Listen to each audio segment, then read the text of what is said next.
MCQ number 16. Educational attainment of parents. Elementary, high school, college, graduate school is measured at what level? A. Nominal. B. Ordinal. C. Interval. D. Ratio. MCQ number 17. The brands of bottled water. A Wilkins, Summit, Nature Spring, Absolute are what type of data? A. Nominal. B. Ordinal. C. Interval. D. Ratio.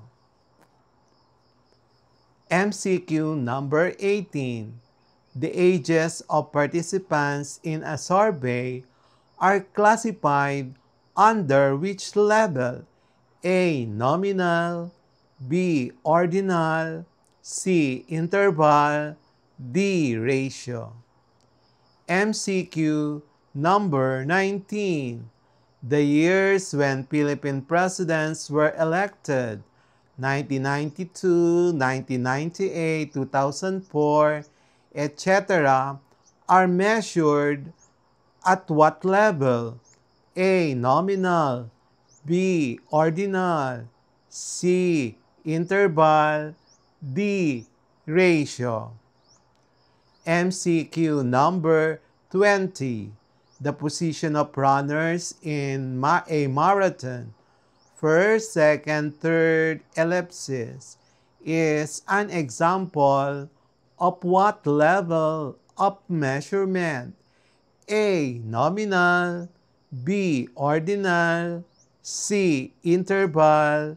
D. Ratio.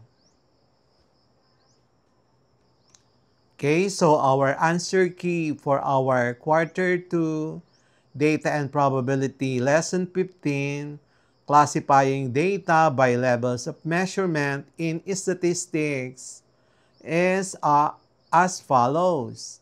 So for number 1, it's A. Nominal or nominal. Blood type are categories without order. Then number 2, letter B, ordinal. Rankings indicate order but not exact differences. And then number 3, it's letter D, ratio.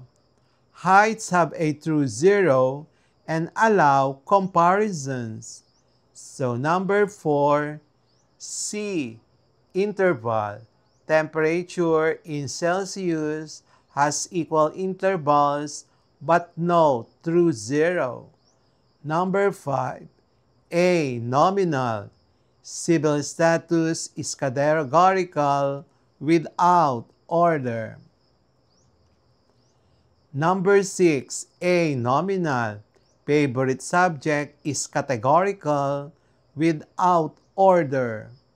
Number 7, it's D, ratio. Hours spent studying have a true zero and meaningful ratios.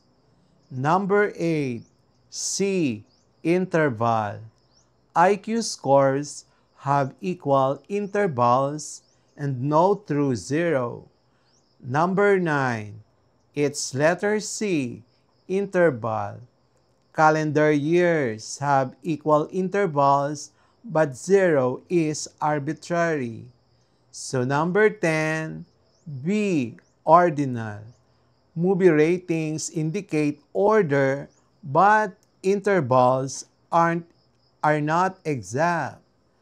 Number 11, A, nominal. Types of transportation are categories without order. Number 12, D, ratio. Weight has a true zero and allows ratio comparisons. So number 13, C, interval. Time in a 12-hour format has equal intervals but no true zero. Number 14, letter B, ordinal. Customer satisfaction levels indicate order. Number 15, final answer. Letter D, ratio. Monthly income has a true zero and meaningful ratios. Number 16, the correct answer is letter B, ordinal. Educational attainment has a natural order. Number 17, A, nominal. Brands of bottled water are categorical. Number 18, letter D, ratio. H is a true zero and allows ratio comparison. Number 19, interval.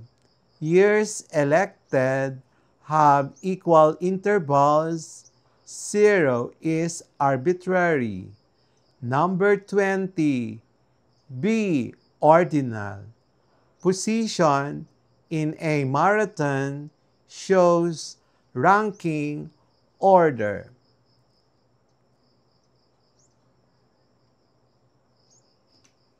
And that's it for today's lesson here on Smile Road.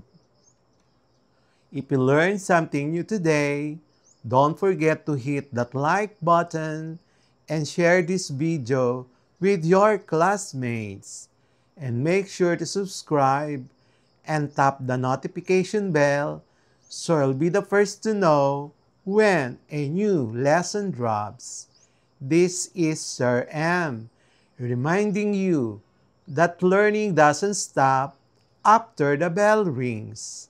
Keep asking, keep exploring, and always walk the road of knowledge with a smile. Smile Road, where curiosity meets discovery. See you in our next lesson. Bye-bye.